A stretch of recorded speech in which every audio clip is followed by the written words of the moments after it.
Father, we thank you for being here with us tonight. We thank you for your words so we can learn about you. Father, I do ask that we can learn and apply both, and learn to share with others as well what we learn tonight. Thank you for all you've done.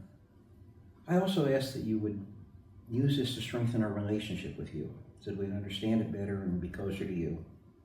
I ask all this in Christ's name. Amen. All right, we're in verse 19 of chapter 3, and my Bible expert is again still in Canada, so I can't refer to her for when I need information, but she'll be back Tuesday, so next week she'll be here. Last week we talked about the seed coming down, who was Jesus Christ, was the seed, was this promise made to Abraham, and that what he was doing was he was going to be the ultimate sacrifice that would provide salvation. And it was not just for the Jews, but the Gentiles also. But that really, if you think about it, starts to bring up a question: well, why do we even need the law? Why did God use the law? And if that's the case, was the law really the problem? Because after all, the law had to die when Christ died as well. So that's really what Paul addresses here.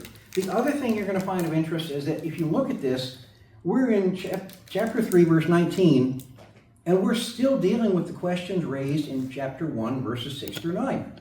It really is the same subject, the death of the law, and is it law and grace, or is it simply grace that's the gospel, and if you mix the law in, you don't have the gospel anymore. So again, Paul just carries that theme over and over, and obviously it was an issue there, because I don't want to say he was beating a dead horse, because he really wasn't. That'd be a mess too. But anyway, I don't want to say he was beating a dead horse, but he was trying to say, look, you got to understand this. This is important. Don't get me wrong. If the Bible simply mentions something in one verse, it's still biblically sound. But when you've got somebody like Paul taking pretty much the entire book, you just say, look, we got to go over this point. You got to understand it.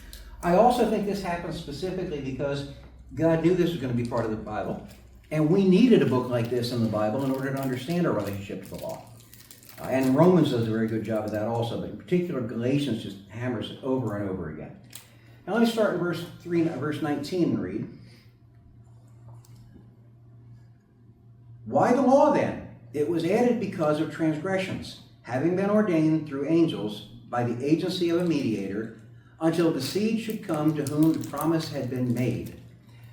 This isn't all that complicated a verse unless you try to take it all at once. What we have to do in this verse is break it down literally phrase by phrase, sometimes word by word, to figure out what is happening here, because otherwise it becomes a very confusing verse. Now, one thing I do want to say, he says, why then the law? I want to give you an opinion. This is opinion here. This isn't biblical text, but opinion here, on a secondary reason for why the law was given. We'll go to the primary one in a minute. One thing you really have to understand is what was the culture at the time that Abraham was called by God. The ancient Near East was completely different than anything you can imagine here, okay? One of the differences, we talked a little bit before about the three different types of cultures: the the guilt-based cultures, the shame-based cultures, and the fear-based cultures. Okay, guilt-based cultures, guilt-innocent cultures are like we have in the United States. You have a set of laws, a right and a wrong. Okay, we say it is wrong to rob a bank, it's wrong to murder somebody, etc. Okay, in a shame-based culture, it's not necessarily right and wrong, and there really are no absolutes in a shame-based culture. For example, if you're doing something that helps your people, whether it's your family, your tribe, or whoever, okay, or your city or town, that is good. If you're doing something that hurts them or brings shame to them, that's bad. And to give you an example, I'm going to give you an extreme example here, but not out of the question. If when rich travelers come to your town, you and a couple other guys from your town go out each time and secretly murder them and take all their stuff and then distribute the money throughout the town, that was good. That was morally right because of the shame-based culture and what they're saying. We have trouble relating to that. However, that still exists in many parts of the world. Japan is that way, although Japan has another layer on top of it, of rules on top of that, make them a little different. Africa, you're going to find a lot of cultures like that. Parts of Uganda are like that, where I can tell you things where again, not my opinion, but reading books written by doctors, African doctors from Africa, okay? And they tell what's really going on in these areas. Uganda is one of the ones where I think I mentioned it before, if you're, not the whole country, but certain parts of it, if your brother-in-law came to spend the night with you, and you didn't offer your wife to him for him to sleep with, that would be morally wrong, and that would be an incredible faux pas. Well, I wouldn't use that word, but the point is that you think about that, we're like, what are you talking about? If my brother comes to town, I'm sorry, if your brother comes to town, not your brother-in-law, if your brother comes to town, I'm not going to offer my wife to my brother if he comes to town, because that's not going to happen, okay? He wouldn't want her anyway, but the point is that, my point is that to us that sounds repugnant. To parts of the world, that is normal way of life. Well, it's also one of the reasons why AIDS got started in Uganda and it spread so quickly. That's very possible. Yeah. I know there was some strange stuff there, but whatever the reason for that, yeah. Jim, you were going to say something. Well, except for your last example of a brother, it sounds like our society now has tendencies in this shame. Yeah. Or if it's better for me, right? Away from law. We've entered into an age of postmodernism, and in a postmodern culture, you suddenly start bringing in the shame honor stuff as well, and that's where we get into some real strange situations. So I think it's something that it's a good lesson for us to learn from. Now, why have I brought this all up? The reason I brought this up is because at the time of Abraham, my personal opinion is Abraham was probably born around 2100 to 2150 BC. That's a little earlier than some people date him, but I think there's very good reasons for that. Part of the reasons for a little later date for Abraham is some misunderstandings of the history of Egypt as well, which finally biblical scholars are starting to realize Egypt, we got some dates mixed up. We're missing about 200 years of Egyptian history that we're now finding, okay? So the point being is I date Abraham was born probably 2100 to 2150 BC, possibly even alive as a child or possibly first generation afterwards, that's a good chance of it, the Tower of Babel. So we're talking very early for Abraham. At that point in time, and really throughout, except for Israel, throughout the rest of the ancient Near East for thousands of years, continuing onward, there was no such thing as a guilt-innocent society. It didn't exist. There were none. No society said this is absolutely right and this is absolutely wrong. Because if you think about the gods they had, for one thing, a lot of the gods they had were far worse than the people were. You listen to the stories of what the gods did and you go, you got to be kidding me. So the whole world really had devolved to a point where, spiritually devolved, to the point where guilt, innocence, right and wrong really didn't factor into things so much. And I do believe, again, secondarily, the reason I believe one of the reasons that the law was given to the Hebrews was to say, look, there are absolute rights and wrongs, and I'm going to bring you out of that mindset, and I'm going to bring you into a mindset which has absolute rights and wrongs in it. Now, that's a personal opinion there. I don't want you to say that's absolutely from the Bible, and you're fine if you disagree with me, okay? But I really think that was important because it's hard to remember. If God did this today, we'd say, well, okay, God brought people out, but, we're heading into postmodernism, but you still got the United States saying a lot of right and wrong and things like that. At least a lot of people in the United States. Let's put it that way. In the time in history when this was done, it was unheard of. I've done a lot of studying on that time in history, and honestly, it's hard to imagine how lawless it was. Doesn't mean evil necessarily, because I shouldn't say this. Doesn't mean everybody's running around killing each other, because there were still reasons they didn't, such as if I kill you, your family will kill me, etc. But it does mean there was no absolute rights and wrongs. It just didn't work out that way. And again, I think that traces back to the gods of the ancient Near East as well, which really, again, when you start reading it in detail, it's kind of horrifying to read what was going on back then. That's also why some of the gods, Moloch and the gods like that, demanded child sacrifice. Because that really, it wasn't devolving that far from where they already were. And by the way, you also hear about that with Baal, but one thing you should know about it, B-A-A-L, Baal, or Baal, so often pronounced here, but with Baal, one thing you have to understand is that is a generic term for God. That is not the god Baal, that is one of the Baals, if you see what I'm saying. So when you hear those from Moloch was a very specific god of the Canaanites, and he demanded infant sacrifice, and he was not the only one either. It's funny also because in archaeology, the archaeologists went back and said, well, see, we can't find any infant sacrifice or burning of the infants, or children rather, in Canaan. Therefore, something must be wrong with the Bible. Well, what they found was in North Africa, some of the Canaanite colonies, they found graveyards with literally tens of thousands of burned to death children in those graveyards, and all of a sudden they go, oh, well, maybe we better revise our statement on the Canaanites. Carthage? I don't believe it was Carthage. I forget now where it was, but yeah, Carthage was a whole, not real moral No, either. that was originally from. But yeah, but this is earlier. Yeah, this is earlier on. That same. Let me say the general area of Carthage. Yes, Okay. but I don't remember what the colony was anymore. But I remember going through the papers on it and reading the journal articles and finding out, wow, this is really, yeah, they got it. Anyway, I don't want to take us too far off topic, but I think it's important to realize God was setting a standard. So that's one reason for the law, but not the main one. Yeah. Couple of questions if you have time. Sure. Go ahead. Was Judaism the first monotheistic religion? You know, that's a good question. My answer is yes. Most historians' answer is no. There was a deity in Egypt, in particular, probably around, I forget which dynasty, but probably, I'm sure. Do you remember the name of the one that was considered a monotheist, and therefore they broke all this stuff up afterwards? The Pharaoh was Ikhnaton, and the god was Aten, wasn't it? I think it was. That's ringing a bell. I don't remember. Yeah, I don't remember the details. There was one of them before 2000 BC, okay? And there's one of them which did have a monotheistic society. However, I've looked at the details on that, and I don't believe I would call that monotheism. It's more like you got one supreme God, and he was going to get rid of all the other, you know, the Pharaoh banned all the other gods temporarily. I think Pharaoh forbid He did. to worship all the other gods. He did, right. He didn't deny He didn't deny the existence of them. So my point is, I would say Judaism was the first true monotheistic religion. Some people point to Egypt before that. I understand what they're saying. I'm not saying they're wrong, but I'm saying I personally believe, yes, it was. And that seems to play into the absolute right and wrong. Absolutely. Because there's one God deciding all Right. Because none of these other gods were monotheistic, but also none of these other gods had any moral backbone. I mean, you know, even if you go later on in history with the Greeks and the Romans, I mean, Lynn, look at their gods. Their gods are like, you know, the most screwed up family you've ever seen.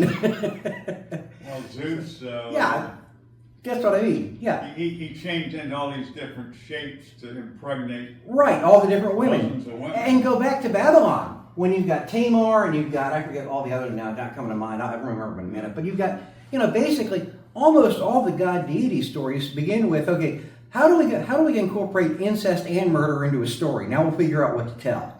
They were really, but I think also the idea that there's one God to set the standards. That's different, yeah. And then you said there were three types of. Yes, three types of, yeah. What's the third one? Well, fear, I forgot the second. Shame, honor, guilt, innocence, and fear. I'm trying to remember the third word. But the idea of the fear one is that people are forced to do something because they're afraid of the people up top. Now that was also in existence as well. Shame, honor, and the fear cultures were both in existence at that time. The one that was lacking was the guilt, innocence. Which guilt, the biggest key there is absolute right and wrongs. When I think about what an example for the fear one is, maybe the Aztecs or the Mayans. Mm-hmm. Yeah, very much so. Very much so. And not only that, if you look, really, let's call it their god at the time. Look in more modern history at the communists. In Russia, for example, Soviet Union, for example, not Russia, in Soviet Union at that time, they really made their god the state. They made that, Marx made that plain. Look at the actions of somebody like Stalin. I mean, Stalin, when Trotsky, who probably did more to bring in the revolution than Stalin did, when Stalin went, not only got rid of him, he took all the official archives and photographs and blotted them out. And you see just these, why is nobody standing there? Why is that all wrong color and everything? He literally did that, rewrote all of history. Why? No right and wrong. He was doing whatever it took to get into power. So that was more of the fear-based society. But yeah, fear power, I think maybe what it is. I forget the third one now. But the point is that that's really what every society was until the Hebrews. Which is something we often forget. They were that different. In the ancient world, they would have really stood out as different. They really would have. Nobody would have looked at the Hebrews and said, wow, when they were acting the way they were supposed to be acting, nobody would have looked at them and said, yeah, they're just another ancient Near East culture. Well, I've also heard Judaism called the first ethical monotheistic religion. Yeah, now that I would agree with. Now, Ikhnaton's thing wasn't necessarily ethical. Mm-hmm. No, I agree with you. He wasn't ethical. He was just simply, we're only going to worship one God under this Pharaoh. Yeah, that was it. Right, and after that Pharaoh, basically, then the other pharaohs later on got rid of all the stuff he did pretty much too. That's There's certain gaps in Egyptian history. His thing didn't last. No, it didn't last, and there's certain times we find certain parts of Egyptian history where it's like, well, there's gaps here. Why? Because the other pharaohs didn't like what happened before that, so they literally destroyed everything. Everything that was honoring this pharaoh or this god, okay, we're getting rid of it, period. So that's the type of thing. Sometimes you find them later on because in writings or things like that, but that was fairly common. So again, that's kind of a diversion, but I want to bring that up because often we forget about, the law did have a purpose in human terms as well. Now, that's not what Paul's talking about here.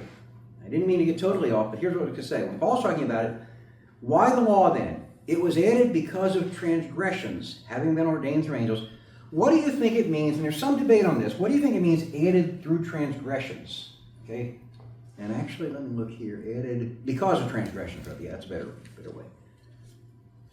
What do you think it means added because of transgressions? And by the way, some people think that there is a major difference between transgressions and sin.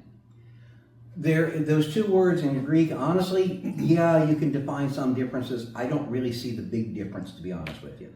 I think they really fall into the same category. So don't worry about the word transgressions as opposed to sin here.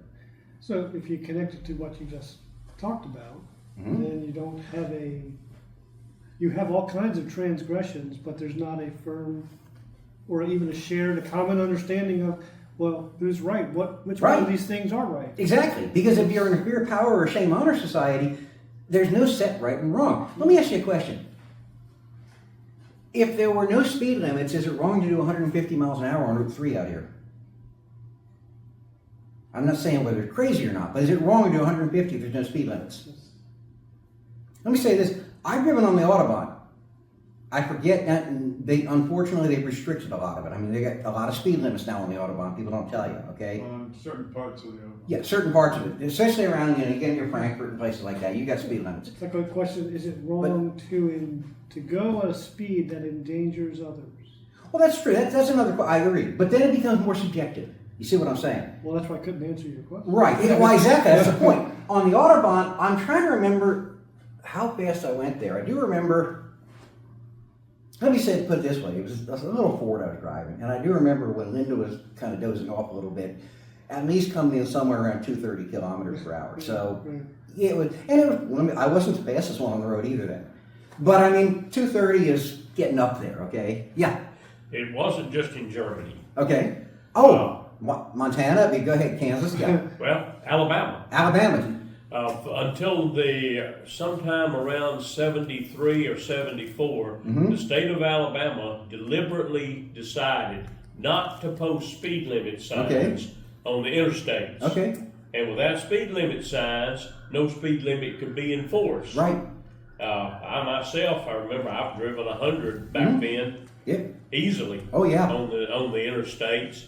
Now, finally, the federal government caught up with them and said no more highway funds unless you post speed limits. Right. But that wasn't until, like I say, about 73 or 74, maybe 75 at the latest. Well, when they did the 55-mile-an-hour national limit, everybody had to cut that out. Yeah. But then later on, when it got off, some states went back to that. Now, I was going to say, usually it may be daylight only, but for example, I remember, 15 years ago or so, driving to Montana, and the speed limit was R&P.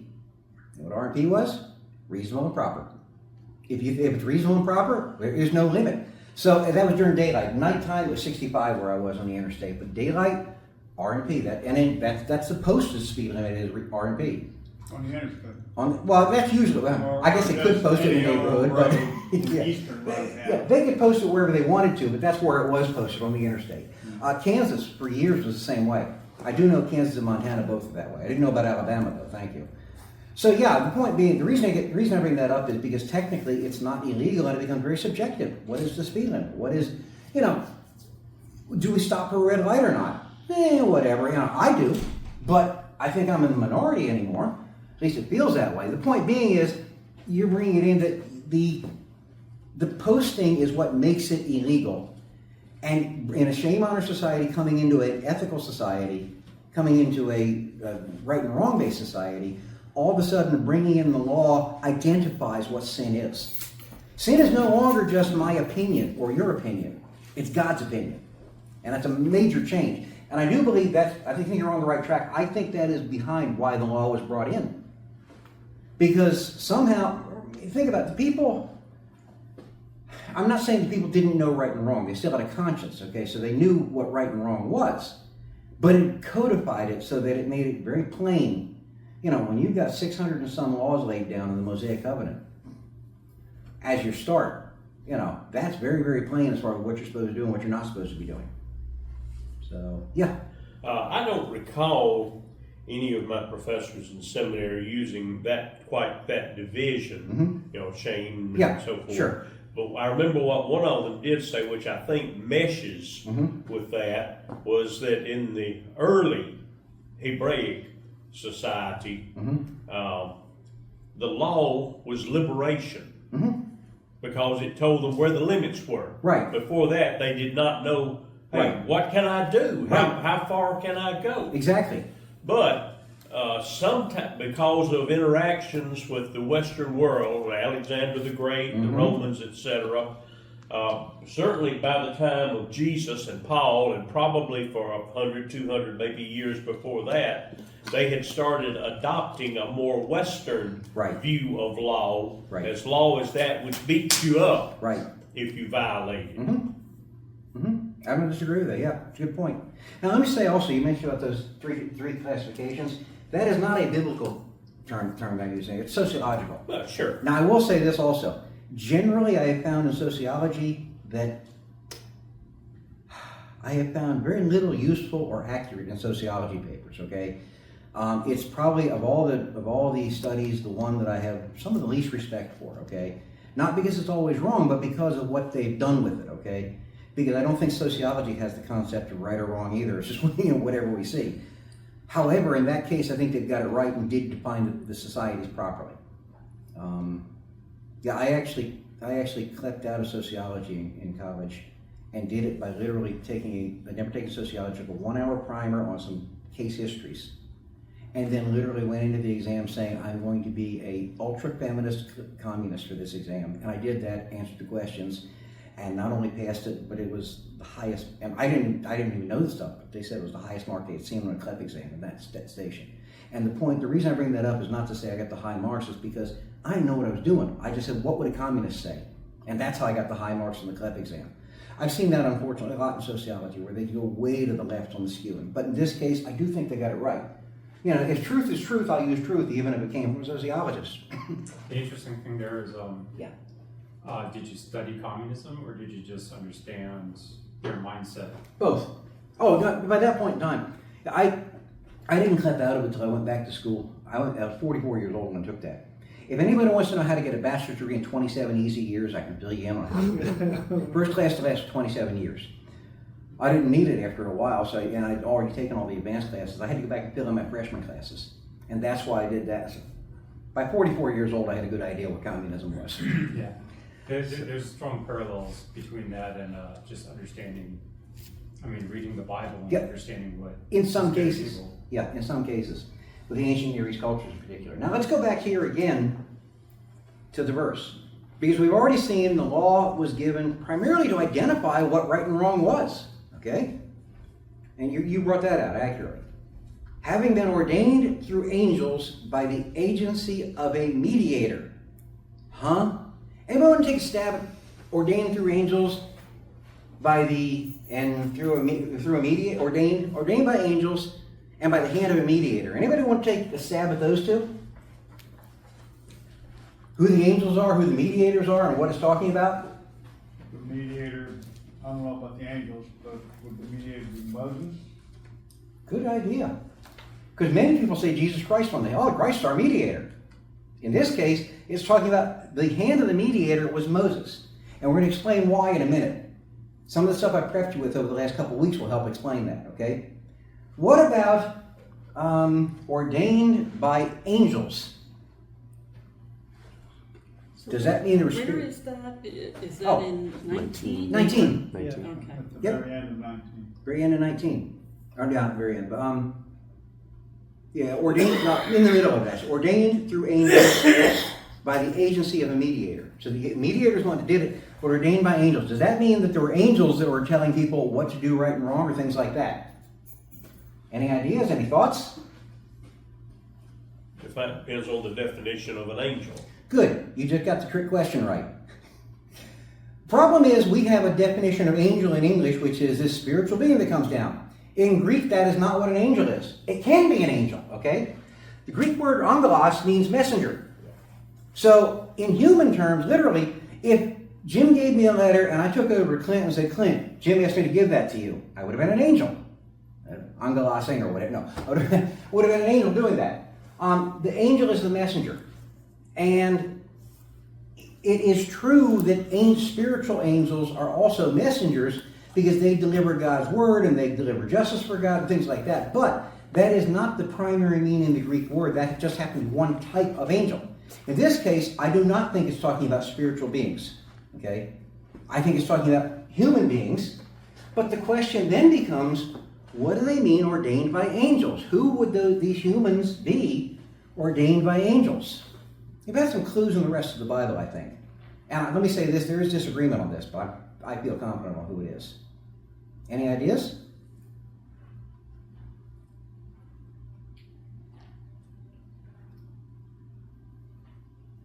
My thought on this one is that the messengers were prophets, primarily. Prophets and leaders. These were human prophets that God was using. And by the way, we do not know all the prophets that were used by God, because we know the ones in the Bible, but we also know that there were evidently prophets back in the time of Abraham and before that also that God did use that gave accurate prophecies. Yeah. Oh, I thought you were saying, oh, sorry. Sorry. No problem. No problem. Supporting your head. No problem. I got it. Yeah. Okay, what I was going to say is, that's why at auctions I sit like this at an auction. I used to bid for other people at auction, and when you're bidding things like, when you're spending $50,000 or $100,000 for other people, yeah, you don't sniffle, you don't do anything. I know. Yeah, they used to pay me to do the bidding for them and to do that for them. So, but anyway, what I was going to say is, these angels, I believe, and there are other places where it talks about Christ, telling about Christ by the law and the prophets. Meaning that the prophets were telling about Christ coming, and not only Christ coming for the prophets, the law itself was pointing towards Jesus Christ. Well, in this case, I think the ordained by angels is, even from the very beginning, they may not have known Jesus Christ, but they knew what God was doing, they knew the law was coming, and they knew that somehow there was a Messiah coming at some point in time. And so that's what I think is talking about ordained by the angels. It's not nearly as mystical as it sounds. It was still God speaking because he was using these people accurately, okay? One thing also is, if you were a prophet in those days and you spoke inaccurately in prophecy, you could be stoned to death. You should be stoned to death according to their laws. That does not mean you never made a mistake and never spoke inaccurately. It's if you did that while prophesying. Totally different setup, but almost like you have this, the Pope can speak ex cathedra from the throne, or he can speak regular language. This Pope's totally different matter. Most everything he says is wrong. But besides that, believe it or not, there are popes that I used to actually listen to and get information from because they had good ideas, not because they were ordained by God or something. But this is one that's different. But the point being is that it's almost the same idea as the ex cathedra versus the not ex cathedra.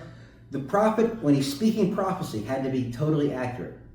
He might make a mistake if he's sitting down and having a family dinner and talking to friends or something like that. Doesn't mean he was without error, but when he was speaking prophecy.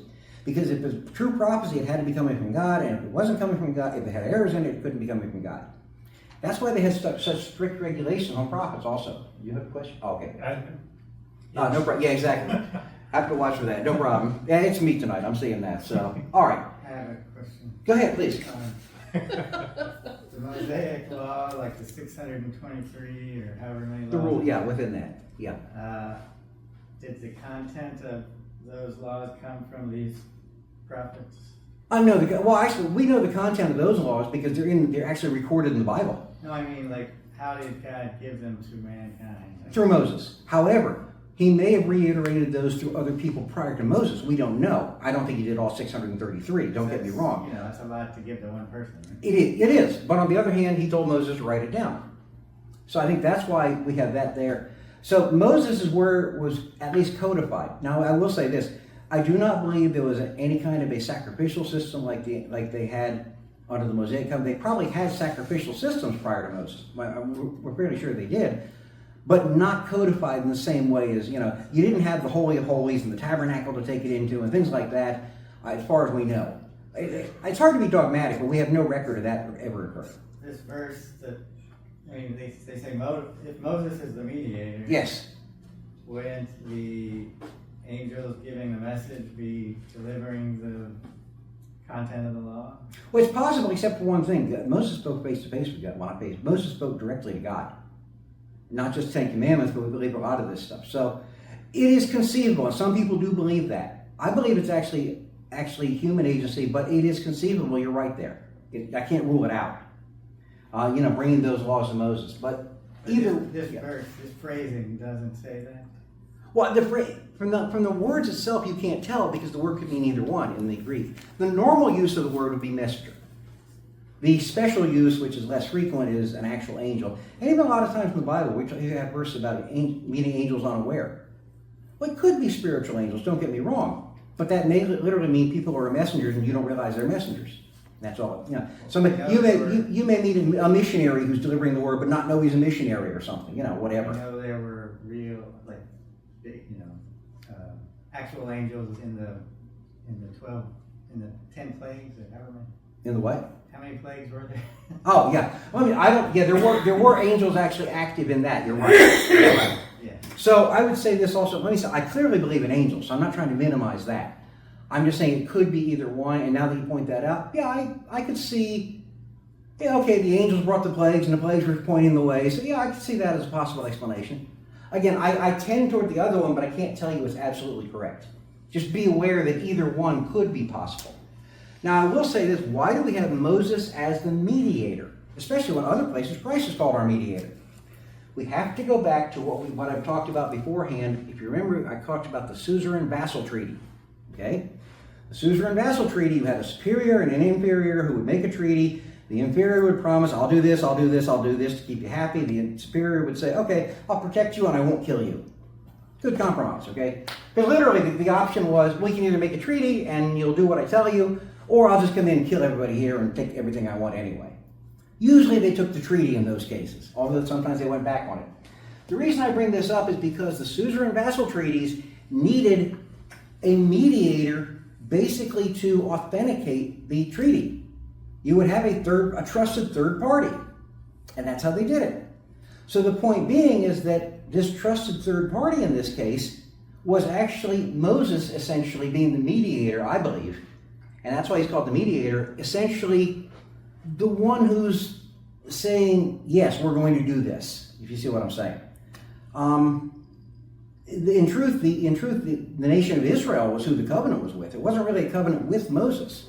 Moses was the person who was the agency who was bringing it about as the mediator.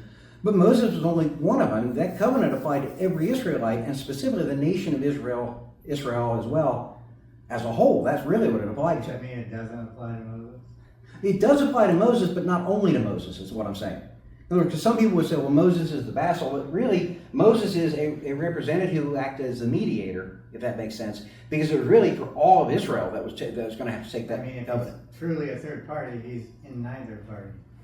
Well, yeah, although that doesn't mean let's say you had the Babylonians and the Egyptians decided to have a suzerain vassal treaty, they didn't. Let's say you had that. It doesn't mean it couldn't be an Egyptian or it couldn't be a Babylonian. It had to be somebody who was trusted by both sides. Because for one thing, you wouldn't go to a third nation because well, where are we going to go? We're not going to go, They'd pick somebody who was more trusted. Switzerland. Yeah, exactly. Didn't have it back then. And truthfully, in most cases, it was probably the mediator was probably from the stronger of the two nations, okay? The Babylonians were not going to say, bring in your Egyptian, I don't know, I'm just using those examples. The Hittites were good examples. They were going to start it. They would do treaties like this all over the place. They weren't going to usually take the little tribe's mediator, they'll bring in the Hittite mediator. But he could at least be trusted. It wasn't like someone who would be totally unfair. I mean, he was the leader of Israel at the time that led them out, and Yeah. then, of course, he was God's chosen man. So. Right. Now, we're going to get to this in a few verses, but I'm going to bring it in here because it applies. Actually, yeah, it applies here. Why is it just Moses and God, if Moses is the mediator, we do have Israel, but why is it Moses and God who is essentially getting the stamp? Moses was the mediator in the sense that he was the person who was signing for Israel, but he wasn't really the authenticator of the treaty, if that makes sense. which is a little different than most suzerain vassal treaties. Because you really didn't have 3 individuals dealing with things here. Why? You get hints from this from other places You in the asked Bible. this the other day. Yeah. It was because nobody can, say whether God is not meeting his part of it. Right, exactly. God is the only one who could possibly authenticate a covenant from God. So therefore, you don't have the traditional third party stepping in and authenticating this thing. Even if you had Moses acting as a mediator, as an agent to bring this in, you didn't have your traditional authority figure setting this and putting a stamp on it. Because God was doing that. So you didn't need to have someone else do it because God already did that. Now, the other thing I was going to say is the word mediator is used in the NASB. The ESV uses the term intermediary. Either one is acceptable as long as you understand that a mediator, in this case, is probably more along the lines of an intermediary.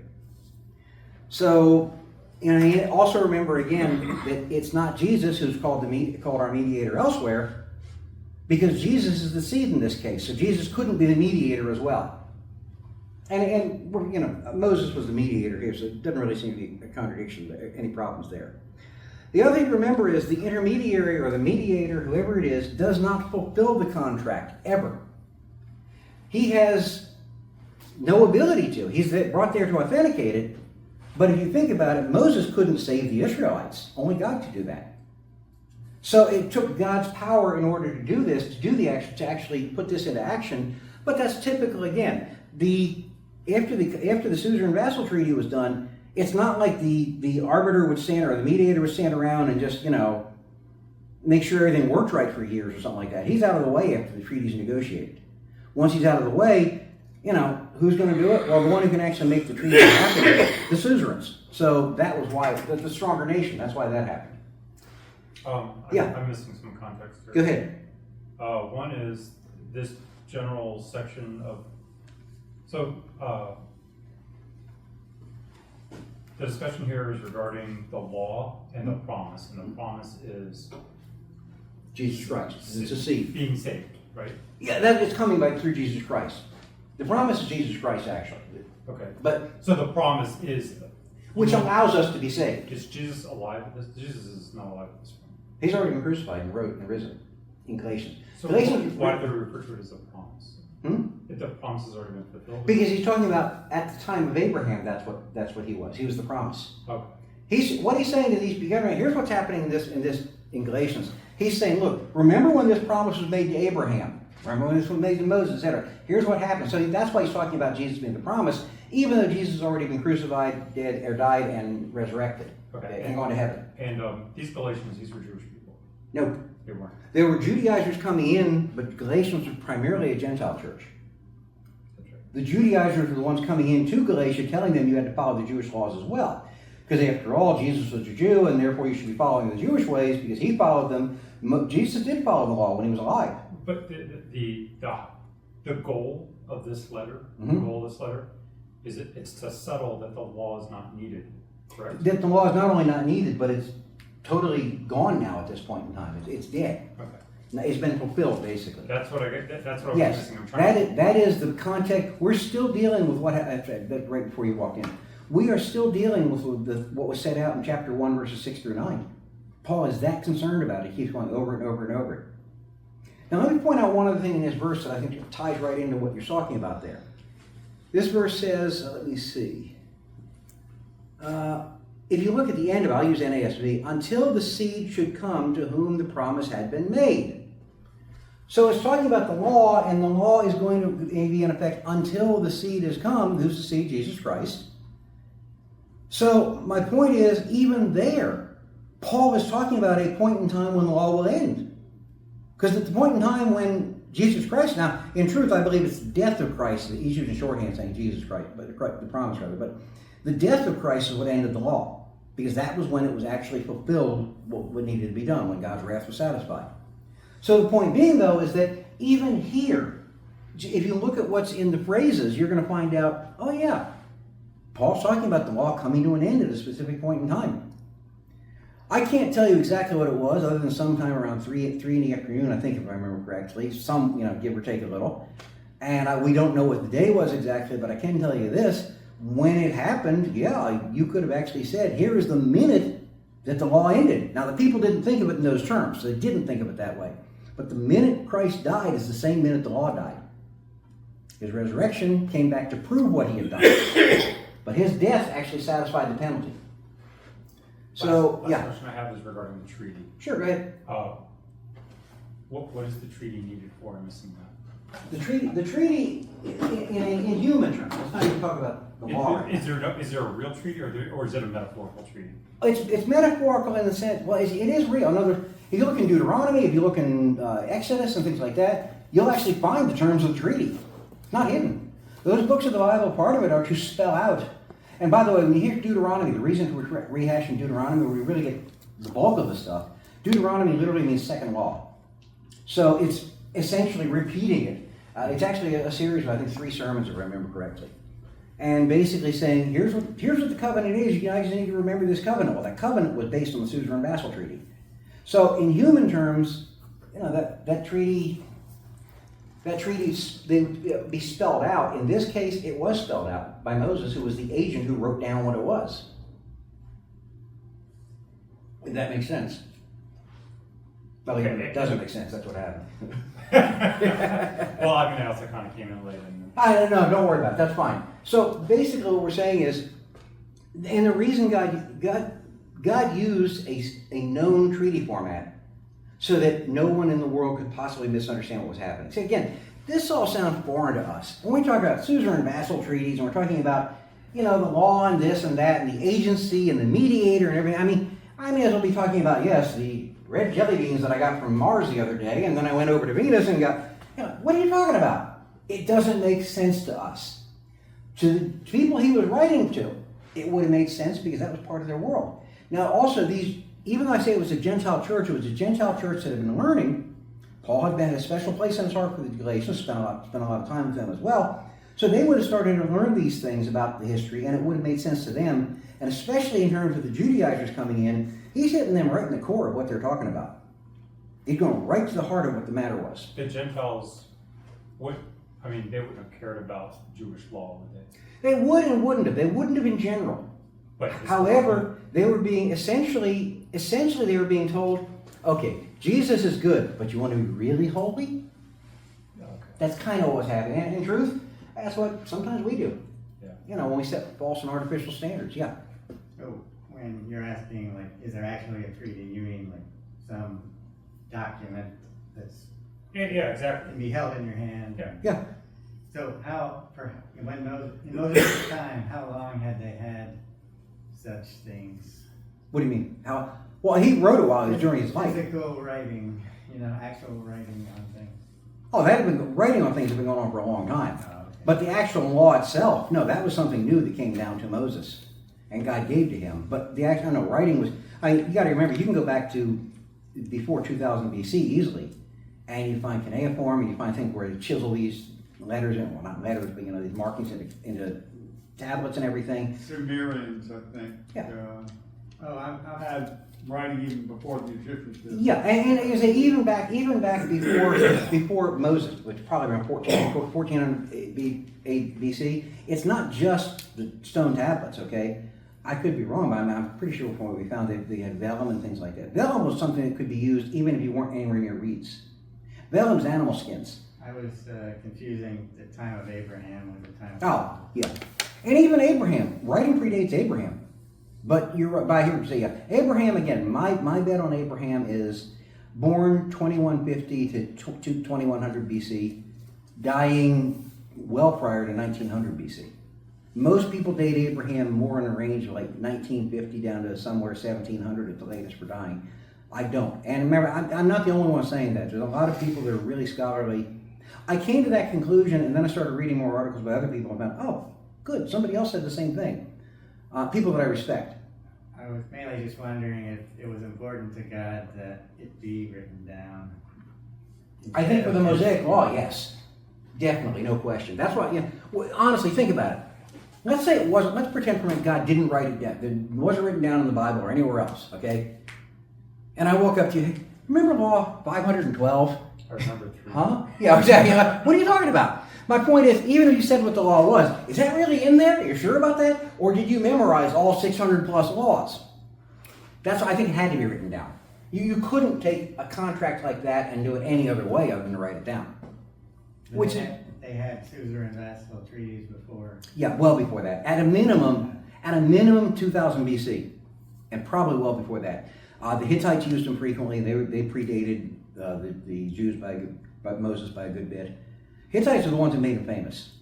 We don't know if people used them before that or not, but the Hittites made them famous. It's none of them were as complex as this one, though. Yes and no. Believe it or not, probably not the 600 rules, okay? But believe it or not, no, some of them were extremely complex. So it actually could be. I wouldn't think this long, but there are some that are very long, very detailed. There are 6 parts, sometimes boiled down to 5. But these 6 parts always happen in order.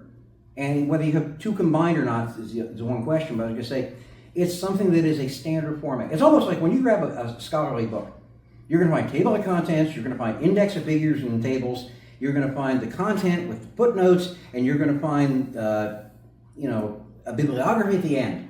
You know you're going to find that, or it's not a scholarly book, okay? Same thing with Suzerain and vassal treaties. Maybe they had ChatGPT write a Suzerain and vassal treaty for them. I'm sorry, what did you say? I couldn't Maybe hear they could have ChatGPT write a I'm pretty sure he's talking about Exactly. aliens at this point. you. That would be an interesting thing to ask ChatGPT to write a Suzerain or write some treaty today in the style of a Suzerain vassal treaty and see what it does. Yeah, boy, would that thing screw up a bit. So the treaty, I Yeah. just want to make sure I understand this. So the treaty was meant that everybody understood. What was it everybody needed to understand? That there was a Yeah. promise? Yeah. There was the promise of God? Yeah, That but if it you also. had faith with God, then... But it also, they had to understand that covenant was particularly, the promise was there to Abraham. See, here's something you have to remember. Jesus Christ was not the promise of the law. He ended the law. Jesus Christ was the promise of the Abrahamic covenant. The promise of the law was, you do wrong, I'm going to smack you down. I mean, that really... That was God saying that. Yeah, but that was the promise of the Mosaic Law. The Mosaic Law was, you're in trouble if you do something wrong. Right. The Mosaic Law was primarily a human covenant. You had the sacrificial system going, you're right. I won't minimize that, obviously. But in human terms, the Mosaic covenant could almost be boiled down to, follow me and I'll bless you, turn away from me, I'll curse you. Yep.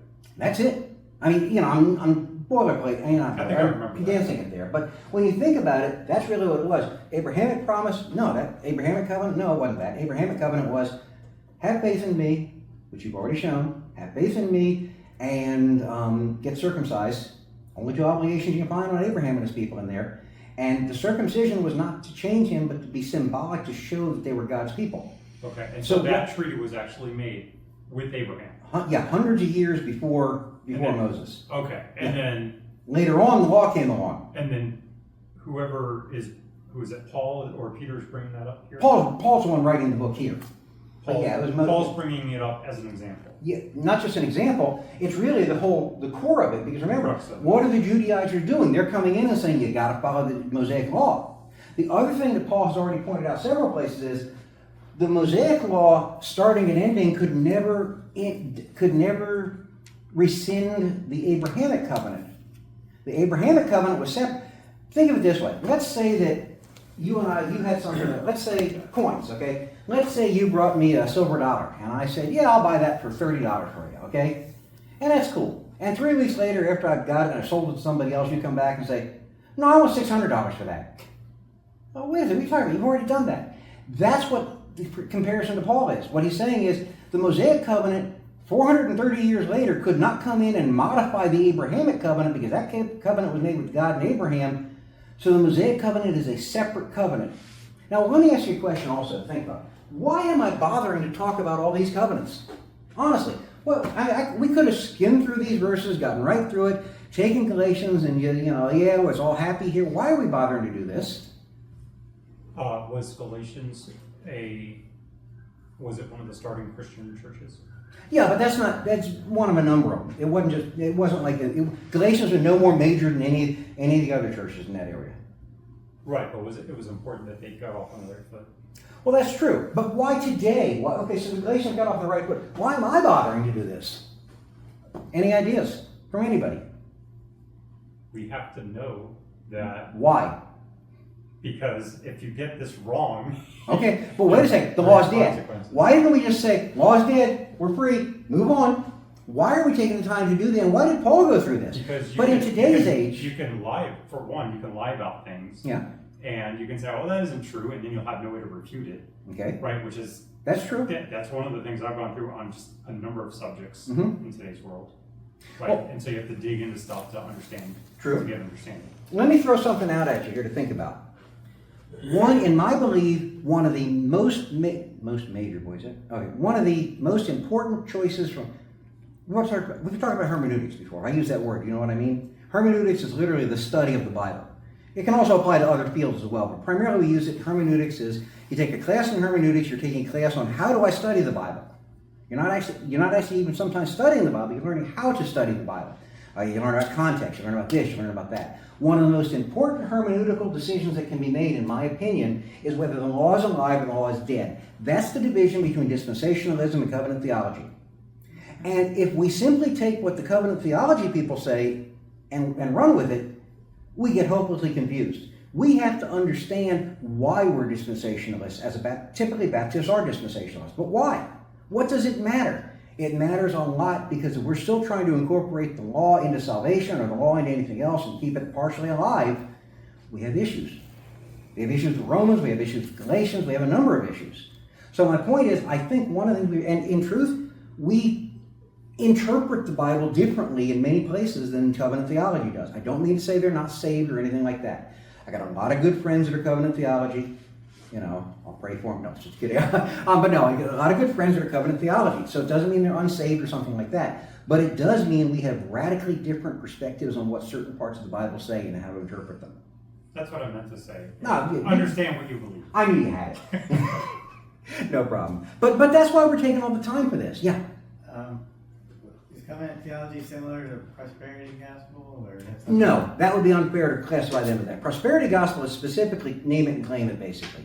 Give to God, I'll give to you. That covenant theology, I would not lump with them. But the way that you phrase the Abrahamic treaty is, you do right, I'll bless you. Yeah, that's the Mosaic, not the Abrahamic. Oh, sorry. The Mosaic, really, the conditions Abraham already fulfilled them by having faith and being circumcised. Once he did that, that treaty was, the Abrahamic treaty, it's interesting, it was a covenant with Abraham, specifically as a person.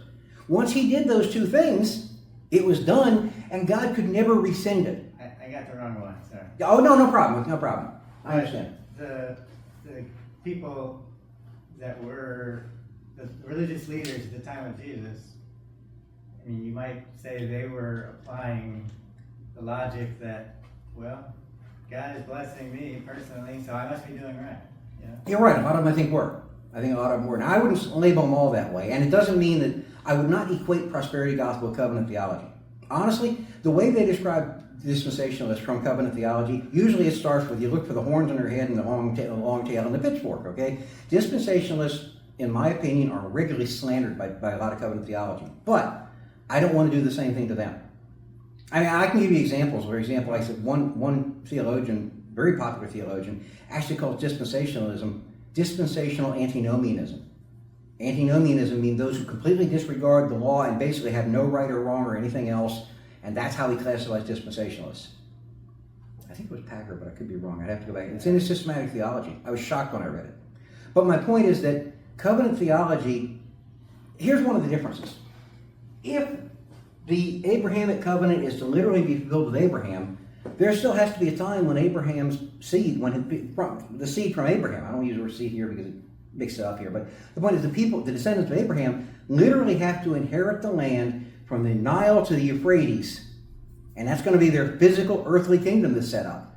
Well, that hasn't happened, okay?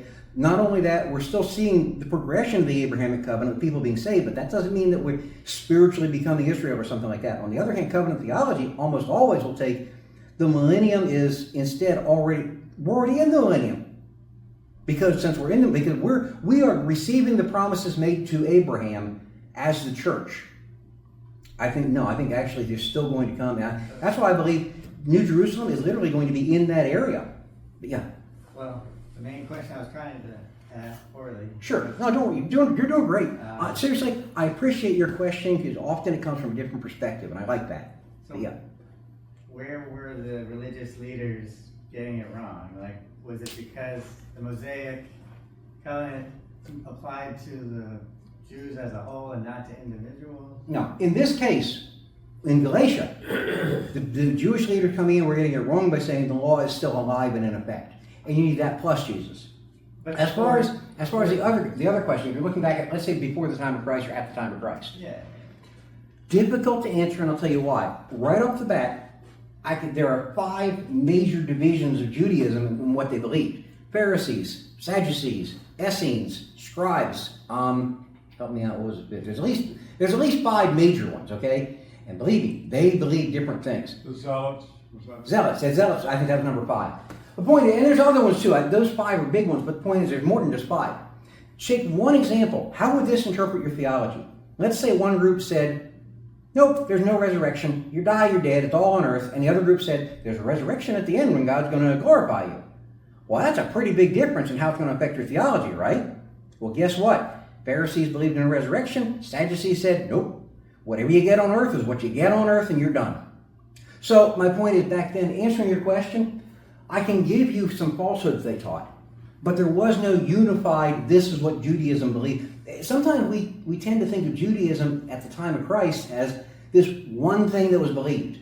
well, but Jesus was saying this blind person didn't sin in the womb. Right. Mm-hmm.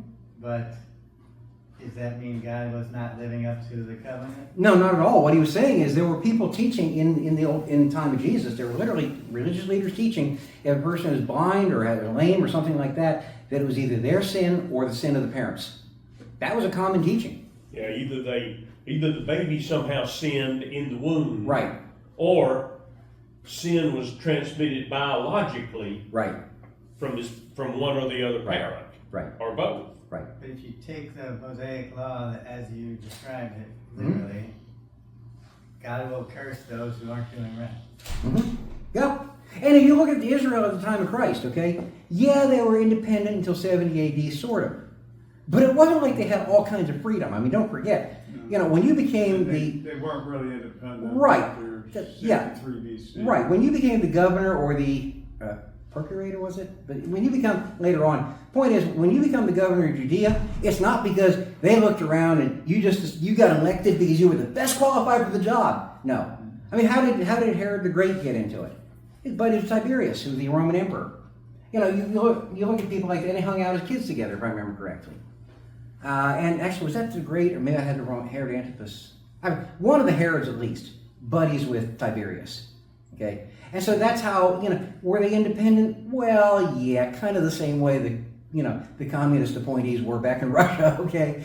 Maybe a little more freedom than that, but no. Like Hamas is independent of Right. Iran. Exactly. Hamas has nothing to do with Iran, and we all know that, right?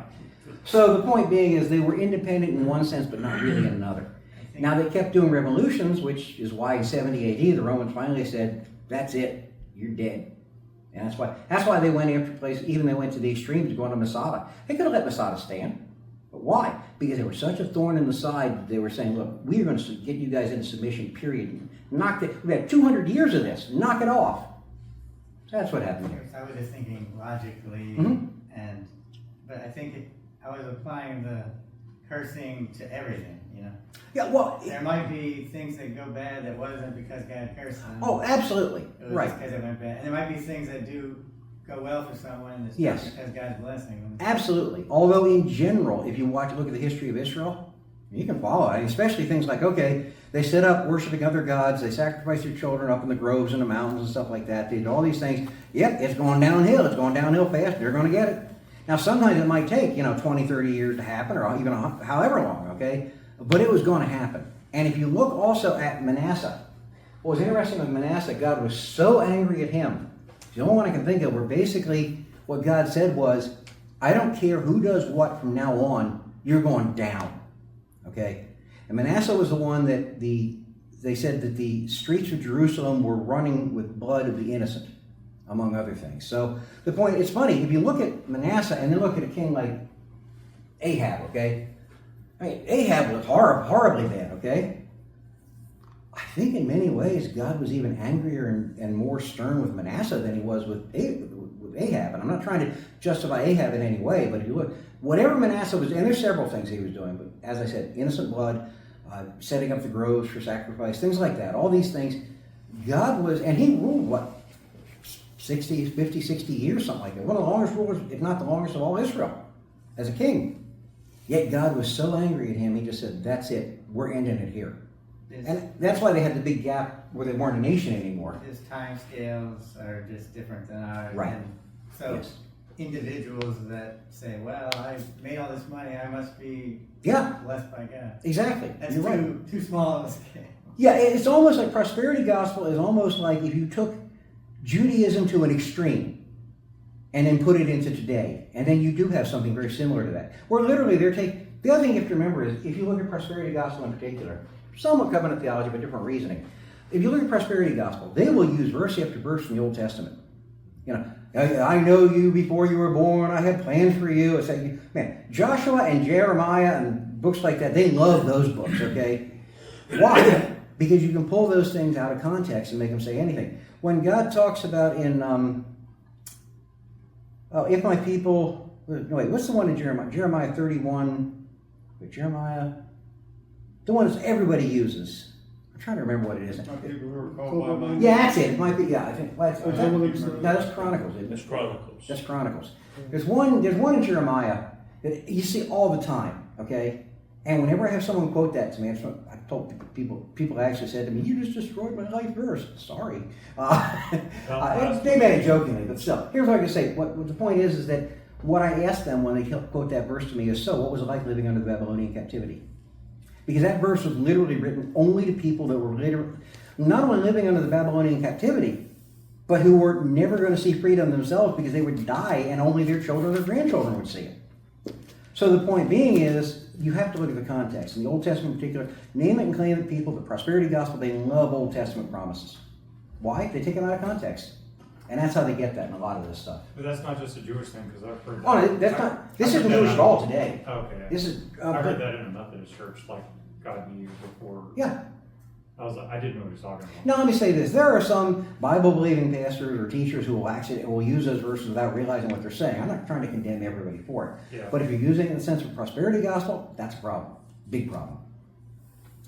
So, all right, I think we're kind of getting finally to what 19 meant, and as I said, 19 is, I wouldn't call it an extra confusing verse, but if you don't take the time to do it step by step, word for word, clause by clause, then it becomes a massive confusion here. And if you forget the historical context also.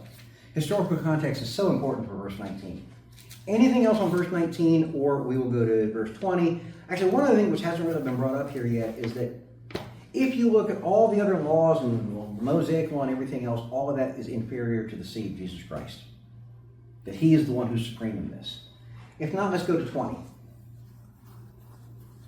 Now, a mediator is not for one party only, whereas God is only one. Aha, this is coming back. We actually already talked about this. This is the suzerain vassal treaty idea, and the idea that God could authenticate his own treaty. No one else could do that. Even a nation like the Hittites, who were ruling over people. The Hittites, also called, when it came down into Egypt, called the Hyksos. Okay, they were actually Hittite descendants. Okay, they obliterated Egypt, and Egypt was a major power and everything. And basically, they took everything down to the Nabatean lands, down in the southern Nile. Other than that, they took all of Egypt, took all the good fertile areas and everything else for about 200 years. The point being is, even they didn't authenticate their own treaties. They had someone do it.